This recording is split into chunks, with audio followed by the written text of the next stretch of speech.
It's time for the chip race.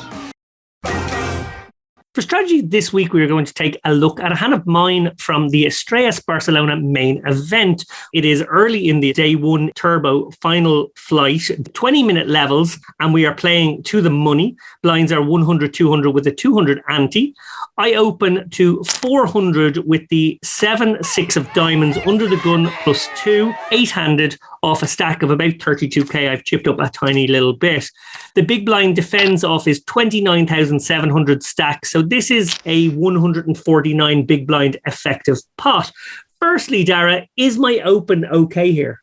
Yeah, your open is fine. I mean, depending on which pre-flop charts you look at, it's either 30% to 50%. It's somewhere in that range. We want to be opening hands like this some of the time because we want to have board coverage. For example, if the board comes 8-5-4, we want to have the possibility of having the nuts, and we also want to have a decent amount of flush draw type hands. So we want to be opening these hands some of the time. But actually, one of the very first books I read on poker, Dan Harrington made the point that if you go the other way and you open all of these hands all of the time, then they're just too much of the range as well. So it's one of those things you have to kind of mix and match. Now, in practice, it probably doesn't matter too much. If you're playing at a table where there's very little three betting, you can certainly get away with maybe opening all of these hands all of the time. On the other hand, if you're playing at a very tough table and getting three bet a lot, you can maybe get away with folding these hands all the time.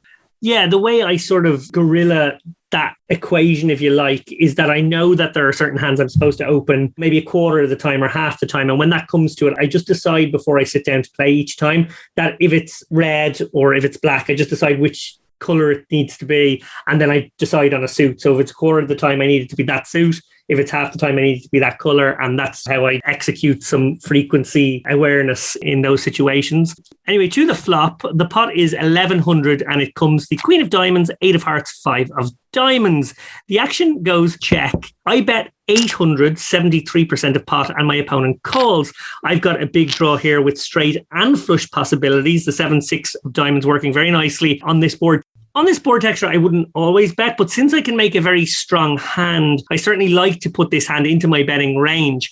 Because it's a mix, it feels like a bigger size spot. I chose 3/4 pot. How am I doing so far, Dara? I think the key aspects of this board are, first of all, it's a very draw-heavy board. It's also a board where we do have range advantage. We have top set, which I'm pretty sure our opponent doesn't have.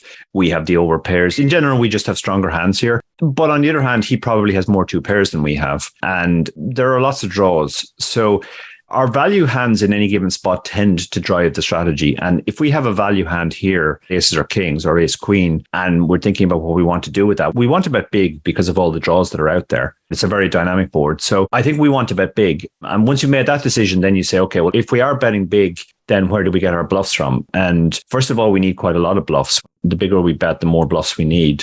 And secondly, we want our bluffs to have as much equity as possible. So then we kind of go down to, well, actually, this is one of our best possible bluffs, probably our best possible bluff of all, in fact. Rather than just thinking, well, this hand in particular wants to bet big. I think all of our bluffs should go big. Very good. Well, to the turn, the pot is 2,700 now, and it comes to 2 of spades. So the board now reads Queen of Diamonds, 8 of Hearts, 5 of Diamonds, 2 of Spades.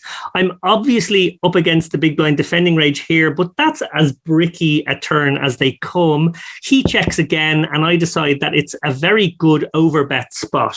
I have 15 outs to still a very strong hand, and with an overbet, I can apply maximum pressure to his one pair hands. Importantly, I can also price out the other draws, pretty much all of which are beating me right now. I bet 3,500, and to my surprise, he raises to 8k. I call.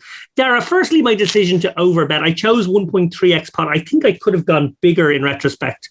Yeah, I love your decision to overbet. I think the turn is essentially the same situation as the flop. We now have a certain amount of hands that don't want to bet twice. You know, if we have a weak pair, we would rather just get it to showdown. So it makes sense to check a lot of hands behind. So we need a pretty strong hand to bet, but we have lots of really strong hands on this board. We still have essentially a very polar range, apart from the few hands that want to get to showdown, which will go into our checking range. So it makes sense to bet a polar range, which will be essentially all of our really strong value hands, all of our strong draws, and some of our whiffs as well for balance. So from an overall strategy point of view, absolutely makes sense to go big on this board. And as you said, I think we could go even bigger. I'd put a couple of different sizes into the solver. The solver mostly likes 1.5x, but it will even go up as high as double pot sometimes as well. But I think the size you used or bigger is fine. Very good. Well, after I get raised here, I got to say, I thought my opponent must be very, very strong because it's unusual to get raised in a spot where you overbet. For that reason, I didn't see much fold equity if I was to raise again. So figured it had to be a call spot. He obviously was laying me an amazing price and most likely all of my outs were good. I know that won't be a controversial decision, Dara, but is there any specifics in there we want to cover?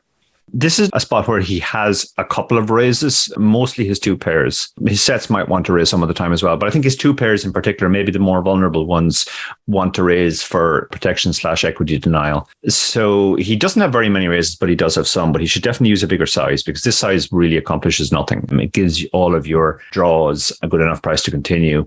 And, in a polar betting range, you will have a lot of draws, and then it doesn't fold out your value either. Yeah, he's only getting me to fold those few whiffs that you mentioned. And in any case, he wanted to keep those whiffs in if he did have a strong hand. So yeah, it doesn't make a huge amount of sense. Anyway, the pot is 18,700 and it comes the 2 of clubs. So the final board reads Queen of Diamonds, 8 of Hearts, 5 of Diamonds, 2 of Spades, 2 of Clubs. My opponent checked and I immediately started to think about what hands might do that. It might be the case that to be utterly balanced, he should check all his hands on this exact card. But I do think he's the type of player who would shove with his pocket 8s and pocket 5s, obviously the best hands he can really have here, and certainly his 5 deuces and 8 deuces if they're there, which, even for a min bet pre-flop, they might not be there. Maybe the suited variety that had backdoors. That got me thinking that his hands were very likely to be in 2 categories. Big combo draws that missed, but were obviously still ahead of my 7 high, and 2 pair combos that might very realistically think they've been counterfeited by the river 2. I felt like, given the strength of my line, I could plausibly get both of those hand categories to fold with the river jam, so I went for it. His remaining stack was 20,500, so this bet was a 1.1 pot shove. He did fold. Do you think I weighed up that situation well there? I think you did, yeah. It's a weird spot because I think he should check 100% because it's an awful card for him. If we go back to what I said on the turn, I think most of his turn check raises are supposed to be 2 pairs. They've gotten counterfeited now by a lot of your hands that continue. Aces and kings have counterfeited all of his 2 pair, and even ace queen has counterfeited 8-5. So it's a terrible card for him. So therefore he should protect himself by checking and allowing you to barrel off. Even if he's doing that, I think you have a very standard shove because you're right at the bottom of your range and you absolutely need to have some bluffs. It's actually pretty hard to have enough bluffs here. When I looked at this in the solver, unsurprisingly, 7-6 always shoves as a bluff. But to be bluffing optimally, you have to be finding other bluffs, including some 8x and 5x, which are actually pairs, which I think a lot of people would be tempted to check behind in the misguided view that they had showdown with those hands. So you're supposed to be bluffing all those hands. And if you are, then I think it's very easy for him to overfold.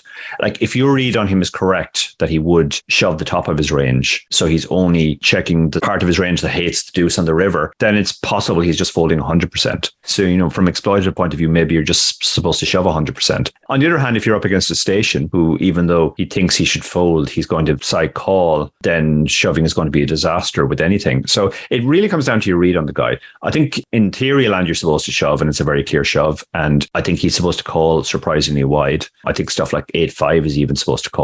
Even some 1 pair hands should probably call to avoid being exploited. But in practice, I don't think people will call with those hands. So it does seem like a very good spot.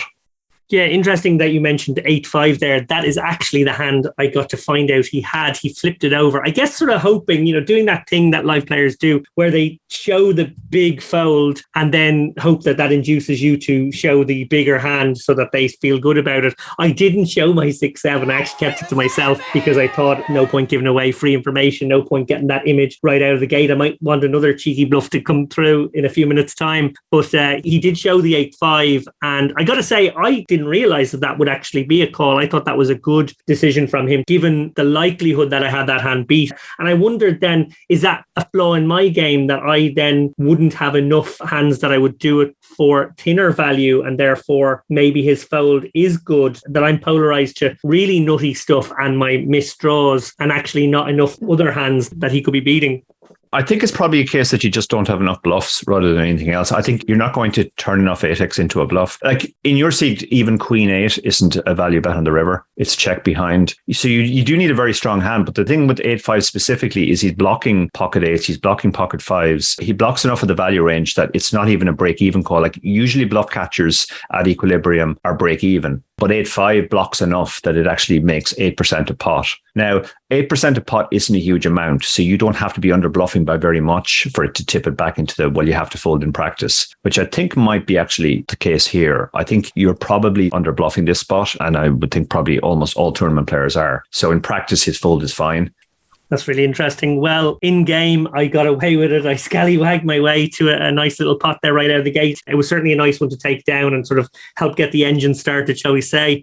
A really cool analysis. I did want to get into the weeds with the solver. So I really appreciate you doing that for me, Dara. Yeah, my pleasure. Extremely well played hand. Normally when you bring me these hands that you're very proud of, they don't turn out to be all that good at all. But this was a very impressively played hand. I think finding the big bet on the flop, finding the overbet on the turn and finding the bluff on the river, it's all stuff which would surprise a lot of people about your game. But yeah, really well executed. Thank you very much.